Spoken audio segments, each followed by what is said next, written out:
Lukas 17 ayat 11 dikatakan seperti ini.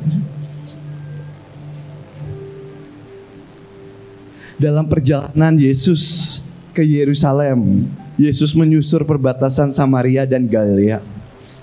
Ayat 12, ketika ia memasuki suatu desa, datanglah 10 orang kusta menemui dia. Ketika Yesus memasuki suatu desa, datanglah 10 orang kusta menemui dia. Mereka tinggal berdiri agak jauh, 10 orang kusta. Dan ayat 13, dan semua berteriak,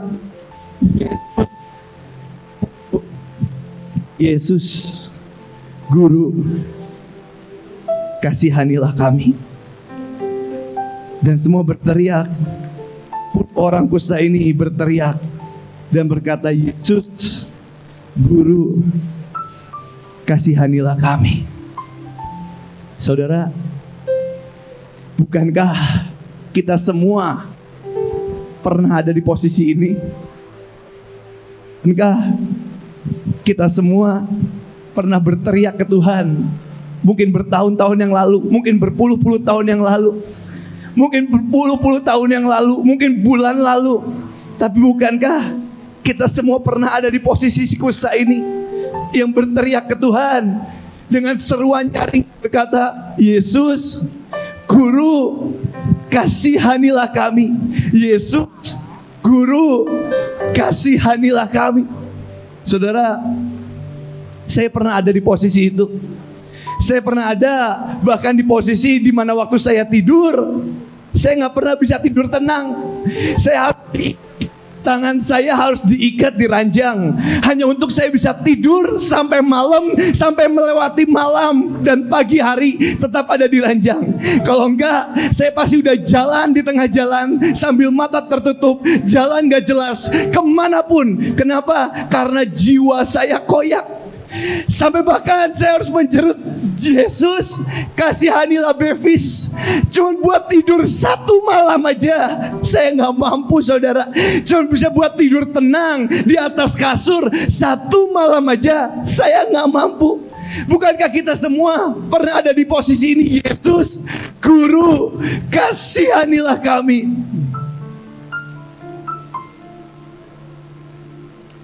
Saudara, satu kali saya mimpi, dan di mimpi itu saya lihat tubuh saya terbaring dan ada peti dalam peti. Dan di peti itu cuma ada satu tulisan yang saya nggak pernah lupa. Dan tulisan itu berkata, anak cacat yang terlalu dicintai oleh tuannya. Dan waktu saya lihat mimpi itu, saya bangun, saya sujud, saya nangis ke Tuhan. Saya bilang, Tuhan, aku ini memang cuman anak cacat yang terlalu Engkau cintai sampai detik ini. Waktu saya baca ceritanya Engkong, saya dengar khotbah cerita Engkong, pertama saya gak ngerti. Waktu tiba-tiba Tuhan datang ke Pak Yusak dan bilang, Yusak, Engkau sudah ngelakuin semuanya. Tapi kalau hari ini aku buang kamu dan aku taruh kamu di neraka, apa yang kamu lakuin? Dan hari itu dengan mata yang berkaca-kaca, dengan air mata Pak Yusak berkata, Tuhan, kalau memang itu menyenangkan hatimu, taruh aku di neraka. Saudara, saya mengerti kenapa Pak Yusak ngomong seperti itu. Karena Pak Yusak mau berkata, Tuhan, tahu dari awal aku sampai detik ini, itu semua bukan ada yang baik. Itu semua cuma anak cacat yang kau temukan di tong sampah. Dan kalau hari ini kau bosan dengan anak cacat itu, engkau mau buang, gak ada satu pembelaan pun yang bisa aku angkat di hadapanmu. Aku karena ini Tuhan, karena ini, karena semua hanya karena anugerah. Tapi saudara, apa ironisnya? Ayat 14 berkata seperti ini. Lalu ia memandang mereka dan berkata, pergilah, perlihatkan dirimu kepada imam. Dan sementara mereka di tengah jalan, doa mereka dijawab, jeritan mereka dijawab, seruan. Tes ayat 14. Lalu ia memandang mereka dan berkata, pergilah, perlihatkan dirimu kepada imam-imam. Dan sementara mereka di tengah jalan, mereka menjerit tahir. Semua doa seruan mereka yang bertahun-tahun dalam hidupnya menjerit hanya mungkin untuk makan, hanya untuk menghadapi hidupnya. Dan Tuhan jawab jeritan itu, Tuhan jawab seruan itu. Saudara, kita pernah ada di posisi itu. Kita pernah ada di posisi di mana bahkan buat makan satu hari aja kita perlu menjerit ke Tuhan. Waktu mama saya meninggal, papa saya di penjara, adik saya AL bilang ke saya, Bev, terus hari ini kita sama siapa? Dan saya bilang, aku juga gak tahu. Bahkan untuk hidup pun kita perlu menjerit. Tapi karena cinta Tuhan, karena cintanya Tuhan, Dia jawab semua doa kita. Kita yang menjerit, Tuhan, aku mau mobil, aku mau uang, aku mau rumah, aku mau jodoh, aku mau istri, aku mau suami, aku mau keluarga aku diberkati, aku mau jabatan, aku mau pelayanan yang besar, aku mau mimbar, aku mau apapun. Dan Tuhan jawab karena cintanya. Dan saat orang bertanya detik ini, Bev, apa yang membunuh rasa lapar kita? Apa yang membunuh jeritan nyaring kita? Dulu kita bisa jerit ke Tuhan, tersungkur ke Tuhan. Tapi kenapa hari ini aku gak bisa ya? Apa yang ngebisin itu apa ya? Apa karena setan? Sebenarnya bukan ternyata. Ayat 14. Lalu ia memandang mereka dan berkata, pergilah, lihatkan dirimu kepada imam-imam. Dan sementara mereka di tengah jalan, mereka menjadi tahir. Ayat 15, the power of gratitude. Dari 10 orang kusta, 10-10-nya dijawab oleh Tuhan. Batra, bukankah kita cuma kelompok orang kusta yang Tuhan jawab doa kita, yang Tuhan angkat kita sampai detik ini. Dari bukan siapa-siapa, Tuhan berikan gedung, Tuhan berikan semua kemurahannya. Dari kita cuma anak cacat yang bakal untuk makan satu hari aja kita perlu jerit ke Tuhan. Tiba-tiba Tuhan jawab semuanya. Dari 10 doa yang dijawab. Lihat saudara, dari 10 orang kusta ayat 15, cuman seorang, 9-nya kemana? Apa yang membunuh jeritan pasukan Tuhan?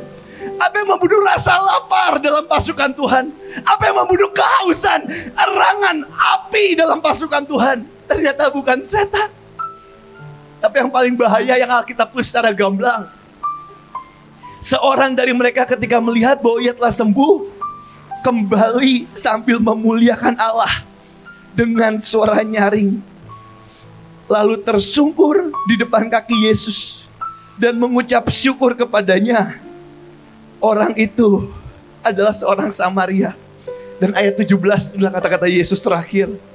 Lalu Yesus berkata, bukankah ke-10 orang tadi menjadi tahir? Bukankah yang lain juga jawab, seruan ceritanya dijawab? Di manakah yang 9 orang itu? Batra, kita bukan kelompok yang paling hebat, jauh. Kita cuma kelompok cacat, kusta, yang Tuhan ulurkan perkenanannya. Tapi waktu Tuhan jawab semua doa kita, pertanyaan yang paling simpel, apakah jeritan, seruan, penyembahan itu masih ada di tengah-tengah kita? Waktu Tuhan jawab semuanya, financial freedom, berkat, blessing, apapun, apakah jeritan itu masih ada di tengah-tengah kita? Apakah jeritan itu masih ada dalam hatimu? Saya mau tutup terakhir dengan video simpel yang tadi Mami udah bilang. At 3 a.m. And this is the words I heard. Call 911, call 911. And I realized that it was an emergency season. And I said, what is 911? Of course, if you live in the United States, you know if there's any emergency, that's the number we call, 911. You get on your phone, the police are going to come, medical services or whatever you need when you call 911. And so I was saying to the Lord, what does that mean, call 911?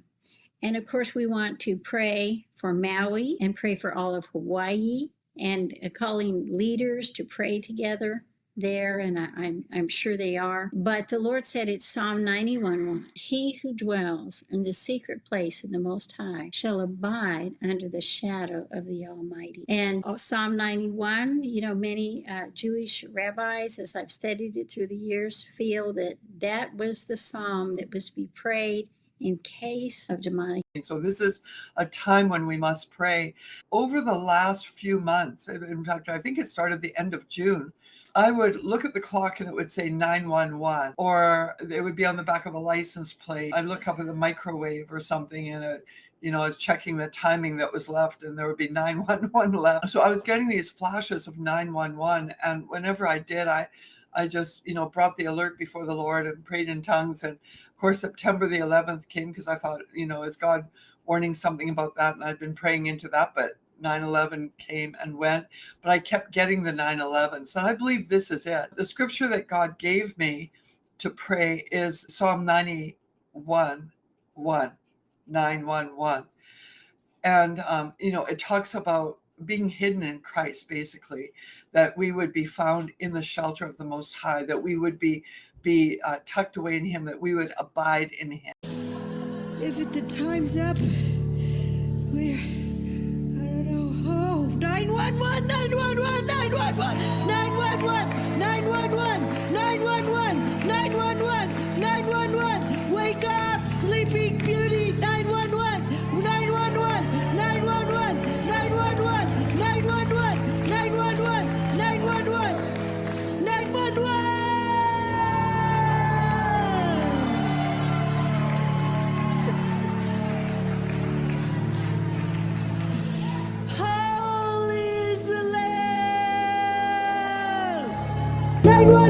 Saudara, boleh saya bertanya, ini tanggal berapa saudara?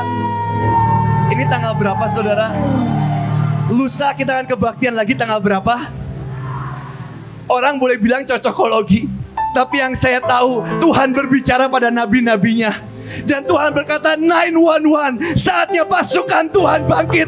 Inilah saat-saat urgent untuk pasukan Tuhan bangkit. Mari angkat kedua tanganmu di hadapan Tuhan. Mari bangkit berdiri, angkat kedua tanganmu di hadapan Tuhan.